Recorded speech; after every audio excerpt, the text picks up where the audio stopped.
Abuna Gabriel Ammatan muudamanii lixa wallaggaatti deeman kuni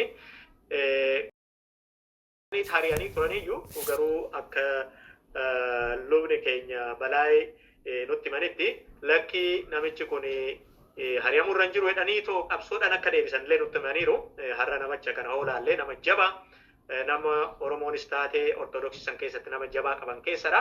So namoota akkasii kana hariyaa turaniyyuu wanni kun kitaaba qulqulluu irratti kana deeggaru jira maaliif Itoophiyaa kana keessatti kan kun tan godhame kitaaba qulqulluu keessa jira wanni kun moo maalidhamee wannoo isaa hundee isaa oduma beekne sodoo waan kana irratti daqiiqaa tokko fudhattee maaliif kana godhani kan jedhu san irratti ergaa soofne booda garamitti ammarree maalirra jira tan jedhu san itti naasofna. Baay'ee galatooma. Waan akkas jedhamu ani akka amma beekumsa kootti hin agarre namni hafuuraan barumsa baratee guddachaa fi dabalaa deemuun waama jiruudha. Garuu isaan akka ati fakkeenyumaaf ofirratti gaduma waan kaasamu sana ammati kaafte irraa yookaan namni barumsi isaanii achii isaan jalqaba ijoollummaa irraa kaasaniitu waan sana godhachaa dhufan monopoolii ijaaruudhaaf. Garuu nuyi irraa baqanna jalqaba kaafne ture akkuma jalqaba kaasee turetti Oromoon irraa dhiibamaa ture amantii irraa dhiibamaa ture maaliif afaan sun hin galuu fi barateellee wanni sana argachuudhaaf carraan qabu ture.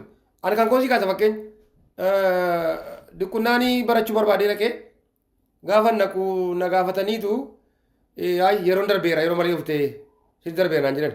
Garuun yeroo kottaa galmaa nama naqe galmaa'u dhaqe gaafa galmaa'u dhaqu garuun na ilaalanii akkan hin taane waan baranii argan fakkaasaanii akkan isaaniif hin taane innaa qabnu amma hin darbee yeroo nuuf hiddee naan jedhanii nagashaan jechuu baadeeti. Kun amma ulaagaan qabu ture.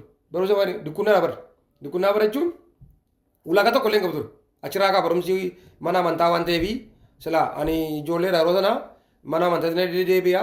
Kanaaf guddifachuun barbaadee dandeettii kochi keetti gara dukkunnaa kanatti naqe yookaan yalaleessuun atti fakkaata afaan Oromoon yoo gorobadha. Gara achi gaafa naqu jechuudha akkasinaan jedhan.